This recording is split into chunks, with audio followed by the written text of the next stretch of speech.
देख रहे हैं कि 74 कॉन्स्टिट्यूशनल अमेंडमेंट जिसको पार्लियामेंट ऑफ इंडिया ने पास किया है और एडमिनिस्ट्रेटिव काउंसिल का डिसीजन है, और यहाँ का एडमिनिस्ट्रेटिव डिपार्टमेंट का जो ऑर्डर है गवर्नमेंट ऑर्डर नंबर 39 आप देख सकते हैं। ये इसमें 74 कॉन्स्टिट्यूशनल अमेंडमेंट के हवाले से जम्मू के डिवीजन्स को भी कहा गया था और कश्मीर डिवीजन्स को भी कहा गया था कि आप SMC में सब ज्वाइन करिएगा, लेकिन जम्मू में पूरा ऑर्डर इंप्लीमेंट किया गया। यहाँ पे अभी भी पार्शियली ऑर्डर इंप्लीमेंट किया गया है और पूरा order in letter and spirit नहीं किया गया। तो इस इम्प्लीमेंटेशन के हवाले से हमारी एसोसिएशन ने यह फैसला किया था कि हम एहतिजाज करेंगे, और आज जब एहतिजाज का प्रोग्राम था तो आपने देखा कि पूरा जो हमारा एरिया है सील कर दिया गया है, हमारे लोगों को यहाँ आने की इजाज़त नहीं दी गई, बड़ी कदगने लगा दी गई है। और दूसरी बात अलमिया है कि सरकारी तनख्वाह लेने वाला, सरकार की कुर्सी पर बैठने वाला हमारा चीफ इंजीनियर जो पूरे कश्मीर प्रोविंस को देख रहा है, और वो इस चिट्ठी में लिख रहा है सरकार का तनख्वाह ले रहा है, उसको सरकारी ऑर्डर की इंप्लीमेंटेशन करनी है, लेकिन सरकार की ऑर्डर की इंप्लीमेंटेशन के बजाय सरकार के ऑर्डर और कैबिनेट एडमिनिस्ट्रेटिव काउंसिल के डिसीजन, पार्लियामेंट ऑफ इंडिया के डिसीजन को वो नकार रहा है। और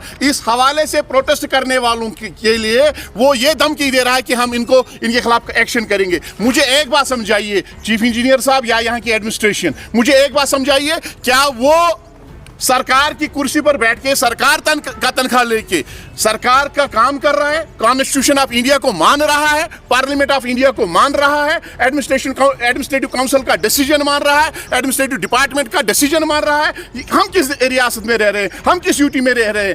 आपका सरकारी ऑफिसर आपका ऑर्डर मानने के लिए तैयार नहीं है, तो आप इस अवाम को और यहाँ के मुलाजिमीन को क्या इंसाफ फराहम करोगे? हमारी आज एक बार फिर गुजारिश होगी ऑनरेबल चीफ मिनिस्टर साहब से, हमने फैसला किया है आज हम इस हवाले से होम मिनिस्टर ऑफ इंडिया से भी, ऑनरेबल चीफ मिनिस्टर साहब से भी, लेफ्टिनेंट गवर्नर साहब को भी, चीफ सेक्रेटरी साहब को भी, और यहाँ के काउंसिल ऑफ मिनिस्टर्स को भी, और principal secretary additional chief secretary Jal Shakti को भी लिखेंगे। इस वक्त अभी हमें इस हवाले से उनको आगाह करेंगे कि कुर्सी पर बैठ के आप सरकारी अहकामात और जो सरकारी तनख्वाह ले रहे हैं वो सरकार के अहकामात की अमलावरी के लिए नहीं, सरकारी अहकामात की मुखालफत के लिए बैठे हैं। तो आज अभी कुछ देर पहले ही बातचीत के लिए उन्होंने बुलाया है, तो आज के हम इस प्रोग्राम को कंक्लूड करके बातचीत करेंगे। जो भी बातचीत में आ जाएगा उसको आपके सामने रखा जाएगा, प्रेस के जरिए से अपनी आवाम तक और यहाँ के मुलाजमीन तक पहुँचाया जाएगा। बाकी रही बात ये दोस्त दबाव, इस किस्म के हथकंडे आजमाना, इन चीज़ों से हमारी जो आवाज़ है न कभी दबी है न कभी दबेगी।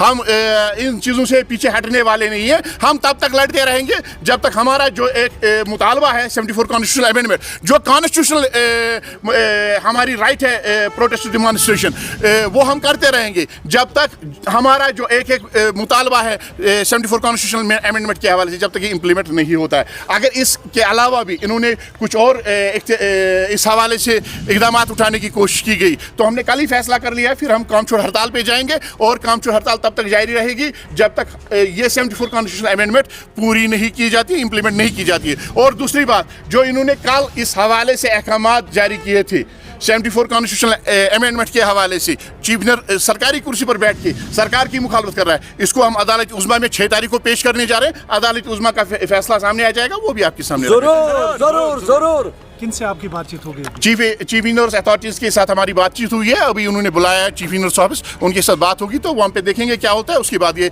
बाकी का जो आइंदा लाहे अमल है प्रेस के जरिए से मुलाजमीन तक पहुँचाया जाएगा। Thank you.